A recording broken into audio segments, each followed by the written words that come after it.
The afternoon I planted the tree, I did not know her name. I knew the groundskeeper's schedule. I knew the outer courtyard was tended before dawn by a woman who left no trace of herself except order, trimmed edges, cleared drains, gravel raked smooth enough that I could cross it at a run in the dark without catching a boot. I had seen her shape at a distance, moving quietly along the east wall as I made my way to the training yard in the early hours. She never looked up. I had never looked long enough to warrant a second glance in return. She was simply part of the hold's correct functioning, the way the gate mechanisms were and the water channels were, and the slow, orderly rhythm of an estate that ran well. That spring morning she came to the great hall door herself, which no member of the outdoor staff had done in the 9 years I had held Ironvale. She did not knock. She waited, precisely, correctly, at the threshold where a person of her station ought to wait. And my steward brought her in with the mild exasperation of a man managing a small inconvenience in an otherwise organized morning. She walked the length of the hall in her work clothes, her boots still carrying the morning mud, and she stood at the far end with her hands clasped in front of her and explained, without apology or performance, that the east corner bed had been gravel and shade for as long as anyone could account for, and would grow nothing useful unless it was given a moonwood sapling, and that she had a cutting already rooted in a clay pot on the back bench of the tool house, and she had brought a proposal for the soil amendment it would need, and would the Alpha King object to her planting it? She asked as though she expected me to say no, and had decided to ask anyway. Most requests that reached me in the great hall came wrapped in something: anxiety, hope, flattery, calculation. Hers was wrapped in nothing. It was the straightest question I had been asked in recent memory. I told her she could plant it. I don't know why I added that I would come and see. The words were out before I had examined them, and she received them without surprise or gratitude beyond a single nod, the way a person acknowledges a piece of useful information and files it. She thanked me with the plain courtesy of someone who thanks a door for opening, and turned and went back to her work. I watched her go. My wolf, who had been restless all week with something I couldn't name, went briefly, puzzlingly still. I followed her out at midday. The east corner was exactly as she had described: gravel pale, tucked under the overhang of the north tower's shadow, the stones tamped down over years until nothing had tried to grow and nothing had been missed for not growing. She had arrived before me and already broken the ground. Her tools were laid in a line: spade, mallet, 2 stakes, twine, a trowel, with the quiet efficiency of someone who had worked alone through long mornings and had organized themselves accordingly. The clay pot sat beside the prepared hole, the sapling inside it looking improbably fragile against the stone walls and the hard gray sky. She had not waited for me, which I found, unexpectedly, that I respected. I picked up the second stake without asking. She glanced at me, not with surprise, only with the slight recalibration of someone adjusting a plan to account for an unexpected variable, and handed me the mallet without ceremony. I took it, and she went back to positioning the stake she already held. We worked for most of an afternoon. She spoke when there was something to say about the work, the depth the roots needed for the first winter, the angle of each stake against the northern wind that came off the mountain pass in late autumn. The reason moonwood was the only variety that would survive the east corner's conditions, rather than die trying. She used the language of her work without translation. She had no reason to assume I didn't know it, and I was occupied enough trying to follow her lead that I didn't interrupt to ask clarifying questions. I simply worked. She spoke when necessary and was quiet when there was nothing to say. I could not remember the last time I had spent several hours in a person's company and been required to say almost nothing. The Ironvale court ran on words. My councils, my advisors, the pack elders, the merchants and alliance representatives, and the long line of people with claims and questions and proposals, all of them required me to receive their words and return them in kind, carefully, with weight behind each one. By the end of most days I was carrying the accumulated freight of everything that had been said, and everything that still needed saying. That afternoon in the east corner, there was almost none of it. The work was physical and specific, and had nothing to do with managing anything except the angle of a stake and the depth of a root ball. When she pressed the sapling's roots into the earth, she used her hands rather than her boot, which would have been faster. It was a gentler thing than the work strictly required. I noticed it. I did not remark on it. When she finished, she stepped back and looked at what we had done. The sapling stood between its 2 stakes, a thin vertical line of pale wood with 6 leaves, each one catching the afternoon light. She studied it with the uncomplicated satisfaction of someone who has done exactly what they came to do. "It'll want water twice a week through the warm months," she said. "After the first winter, it should manage its own. Moonwood is slow, but it doesn't give up easily once it's decided to stay." I said I would see the watering was attended to. She nodded, gathered her tools into their line, picked up the empty clay pot, and thanked me. The same plain courtesy she had offered in the hall, nothing more, and went back through the gate. I stood in the east corner for longer than I should have. My wolf had gone to that deep quiet again, the settled, resolved kind, the kind that followed a long decision finally made. I had not made any decision that I was aware of. I put my hand against the nearer stake to check it was firm, and it was, and I went back to the hall and finished what remained of the day's work. I came back to the east corner the following morning before the first briefing. The sapling stood as we had left it. The soil was still dark from yesterday's watering. There was no reason for me to be there, and I remained for several minutes, my wolf drowsing warmly in my chest, before I went back inside. I do not know exactly when it became habit.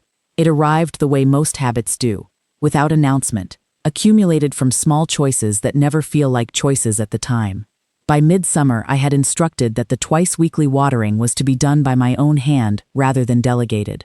My chamberlain, 22 years at Ironvale, a man who had learned through long experience to observe without remarking, filed this instruction quietly and adjusted the morning schedule to accommodate it and said nothing, which was exactly the right response. By high summer, the sapling had put on 3 inches of height and a second set of leaves.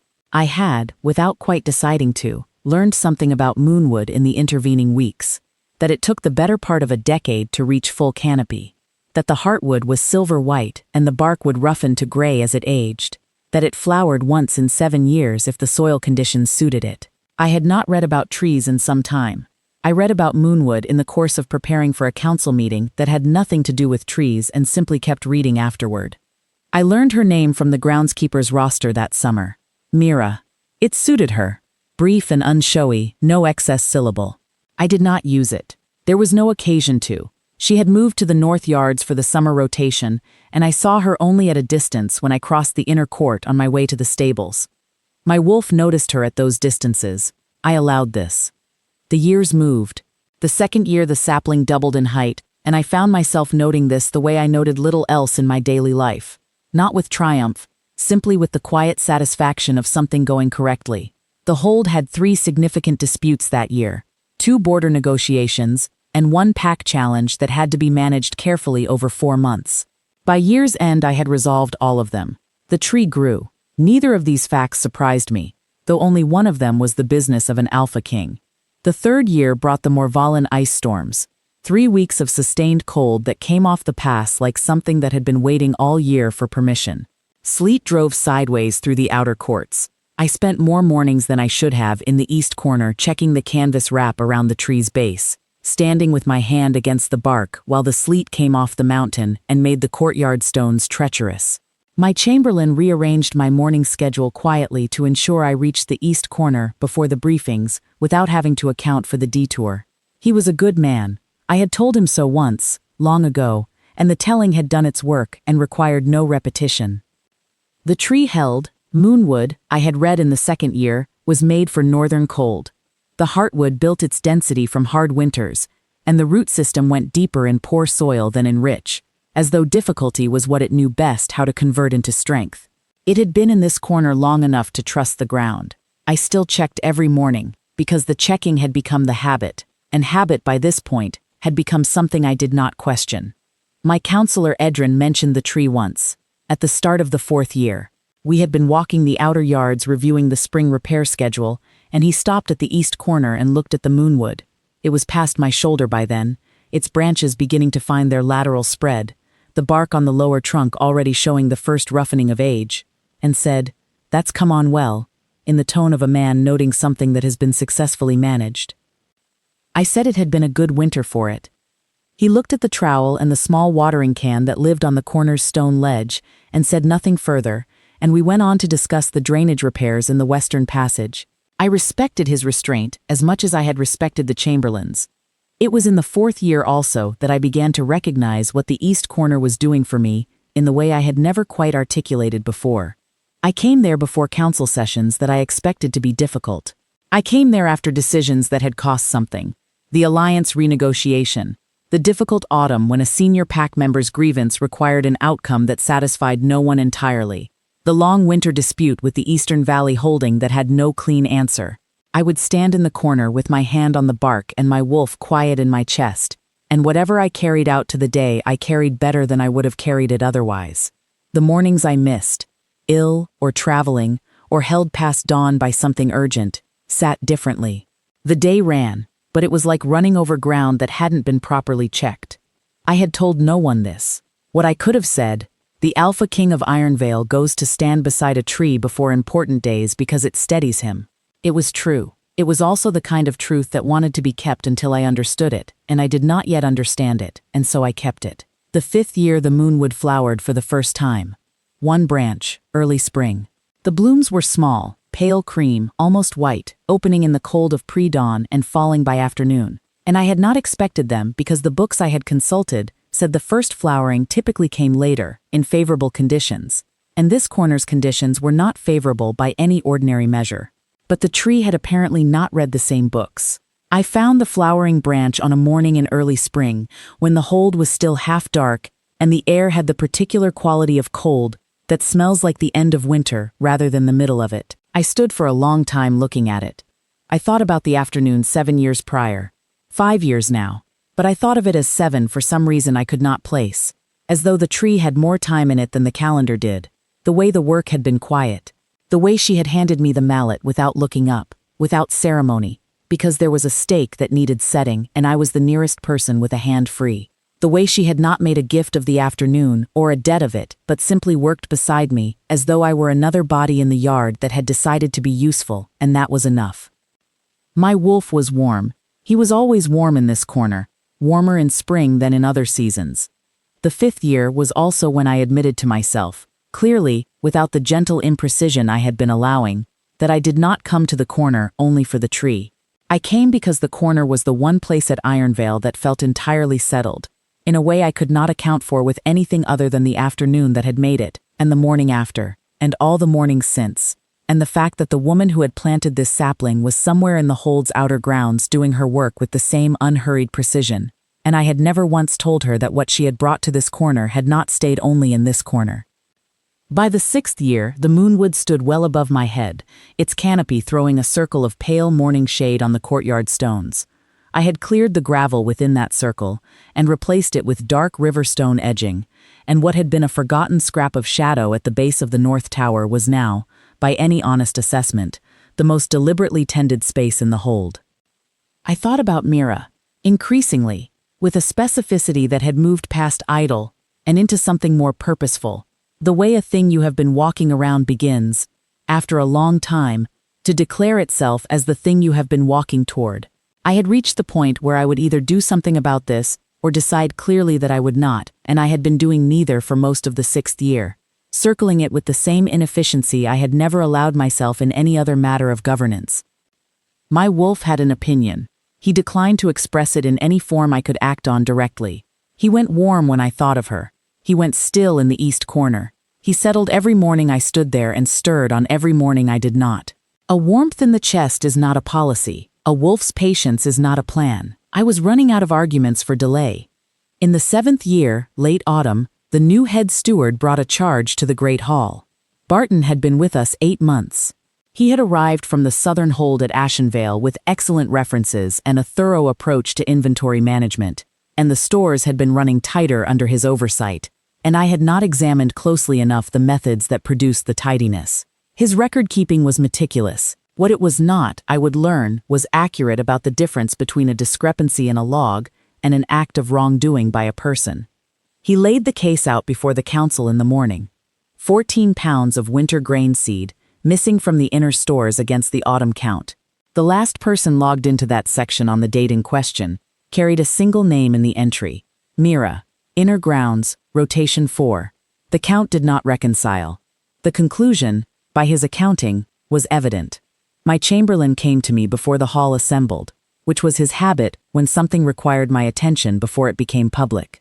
He told me what the charge was, and who it named, and he told me in a way that allowed me to understand without elaborating beyond what the facts required. He was, as I have said, a good man. I went to the hall. I had no intention of making the morning anything other than what it needed to be, which was orderly and swift and correct. But I was aware, sitting in my chair at the head of the council table while Barton prepared his account, that my wolf had gone to his feet inside my chest in a way he rarely did, not agitated, not warning, simply present, ready. She came in from the outer yards. She had not been given time to change. There had, I would learn, been no one who thought to offer it. She came in wearing her work apron, with the morning still on her boots, and she walked the length of the hall to the far end, the same far end where she had stood 7 years ago with her clay pot and her proposal, and her plain, unhurried certainty that the east corner could be more than gravel. And she stood there with her hands at her sides and waited, while Barton laid out his accounting in the hall's good morning light. I knew her before she had taken 3 steps inside the door, not from recognition of her face, though I knew that too. I knew her from the way she held herself, that particular uprightness, the stillness of someone who has nothing to hide and has simply decided to stand in that truth and let the hall do what it will with it. She was not performing composure. She simply had it, the way the moonwood had height, because it had grown that way, year by year, because the roots were deep enough to hold. The warmth in my chest, which I had carried there so long I had nearly stopped noticing it, arrived in that moment with a name. I had felt it beside the tree every morning for 7 years. I had felt it the afternoon we planted it, when she handed me the mallet without making it a gift. I had felt it on the 3rd-year ice storms, checking the canvas wrap, one hand on the bark. I had felt it reading about moonwood heartwood in the council chambers by candlelight, though I had not permitted myself to ask why. I had felt it on every important morning for the better part of a decade, standing in that corner with my wolf quiet and settled, and the world's weight temporarily elsewhere. I understood, looking at Mira across the length of the great hall, that the thing I had been tending was not only the tree. My wolf came to his feet inside my chest, not with urgency, not with agitation, but with the long exhale of a creature who has been patient for a very long time and has finally been given permission to stop. I let Barton finish his accounting. Then I asked him 3 questions, one after another, in the tone I used when I already knew the answers and needed them said aloud in the hall: who had last updated the inventory log before the missing date, whether the logged entry had been independently witnessed, and whether the secondary stores in the West Wing had been searched before a name was put to a discrepancy. He had a full answer to the first question. For the other 2, he had the silence of a man who has not considered them. I told him to go and search the secondary West stores before this conversation continued. He went. The hall held its quiet. I did not look away from Mira, who stood as she had stood, steady, with no expression that demanded anything from the room. You planted the moonwood in the east corner, I said. 7 years ago, in the spring. Yes, my lord. Her voice was even. She had met my eyes when I spoke, and she held them now. You came to the hall and asked if I would object. I did. You had already rooted the cutting yourself. You had planned the soil amendment. You brought a proposal. A slight pause. I didn't want to bring a request I hadn't thought through. It seemed unfair to ask for something I hadn't already tested the practicality of. I had not known this. She had done the work before she asked for the right to do it. I came and helped you, I said. You set the second stake. I thought you would stay long enough to see it settled and then leave. She paused again, and this time there was something in the pause that was not quite steadiness, something closer to care. But you stayed the whole afternoon. And you noticed. I noticed. Barton returned in 20 minutes. The grain was in the secondary West stores. The autumn reorganization had shifted it. The log had not been updated to reflect the shift. The discrepancy had no author. The charge had no basis. I accepted his correction with a precision I hoped conveyed clearly that this was not a procedure I expected to navigate again. Then, into the hall's quiet, I said, 7 years ago, this groundskeeper came to this hall and asked for one afternoon to plant something in a corner that had been left to gravel in shadow because no one had considered what it might become. She came with a plan already made and a sapling already rooted. She asked correctly, and she waited correctly, and she did not make her ask into more than it needed to be. I was not saying it for the hall's benefit. I was saying it because it was true, and I had not said it yet. What grew in that corner is the best tended thing at Ironvale. The tending has been mine. The beginning was hers. The hall was quiet. Come with me, I said. She followed without asking where. Through the east passage, down the stone steps, out to the outer court and through the iron-fitted gate, into the east corner. The morning was cold. The sky was the close gray of late autumn, the kind that presses low over the mountains and makes the world feel smaller and more interior, as though everything that matters is happening here and nowhere else. The courtyard stones were frost pale. My breath and hers made small white shapes in the cold air and were gone. The hold sounds, the kitchen, the morning bell, the distant voice of the training yard beginning its work, were present, but removed, belonging to a different part of the day. The moonwood stood against the tower wall in the particular silver-pale way of its kind, its canopy fine and still above us, the bare, late autumn branches making their careful angles against the gray sky. 7 years.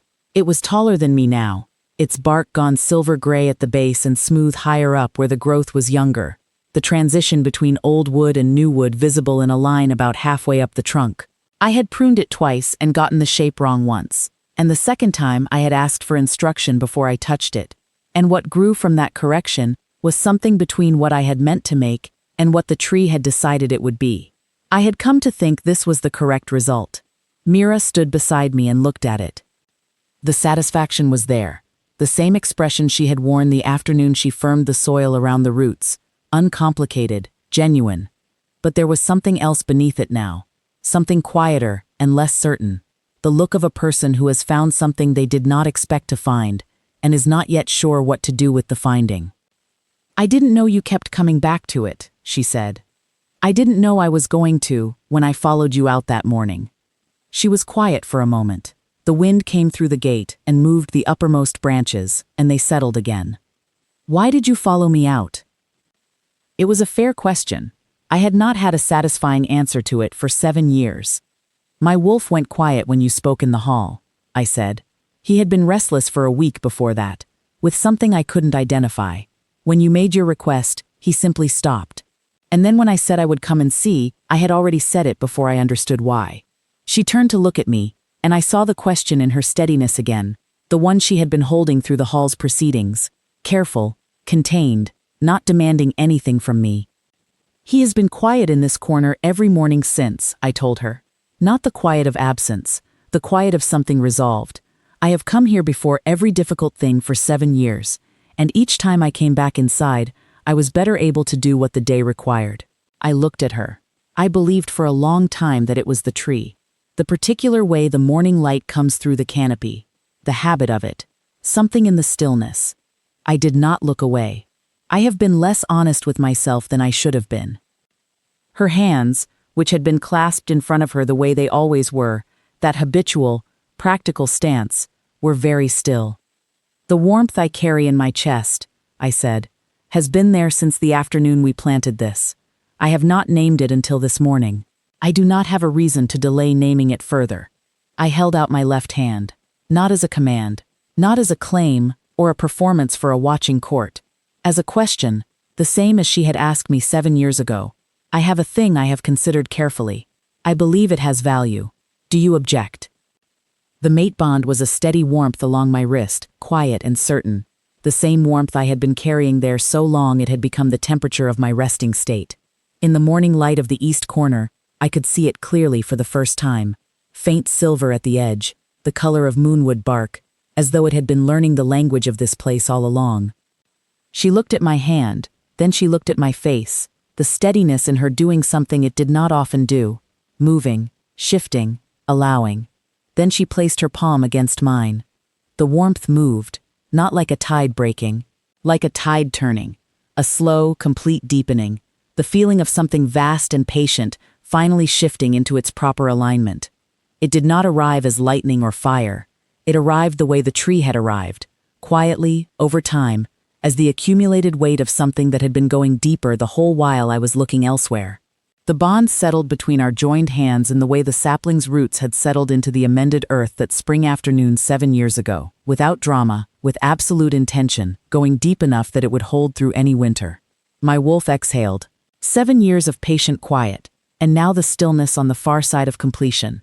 The rest that follows, not an ending but an arrival. He settled in my chest and did not stir. I thought, distantly, that I could not remember feeling so still in a very long time. I closed my fingers around her hand, carefully. She let me. "I owe you more consideration than I have given you," I said. The corners of her eyes moved. Not quite a smile, but the territory adjacent to one. "You tended the tree." "I did, every morning." "That was," she considered, "that was more than you knew you were doing." "Yes. So was I," she said quietly. "I kept finding reasons to work the south-facing sections. The ones where you could see the east corner from the path." I looked at her. "I told myself I was checking the drainage," she said, with the precision of someone confessing to something minor but accurately. The drainage didn't need that much checking. Above us, the moonwood held its pale canopy against the cold gray sky. The light that came through it was the particular morning silver of the north in late autumn, the kind that makes everything it touches seem to have been exactly itself for a very long time. The tree was the same tree it had been the afternoon we set the stakes into the ground together, only larger now, rooted and branched and wholly its own.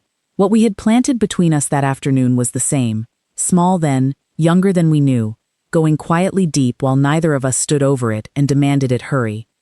7 years was a long time to tend something without naming it. It was also, I thought, exactly how long it takes for moonwood to flower. I did not let go of her hand.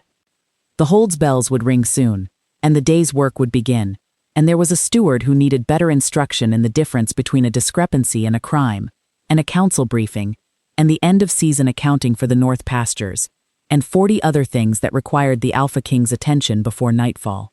All of it would be there when I returned. All of it would wait for a few more minutes, as it had waited through every morning I had ever spent in this corner.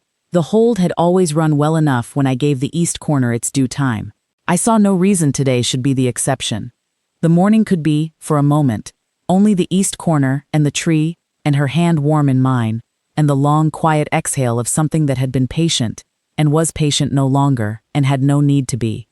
We had planted this together, 7 years ago in the spring, with no ceremony and 2 stakes and an afternoon of almost no words. We had planted this. What grew from it was ours.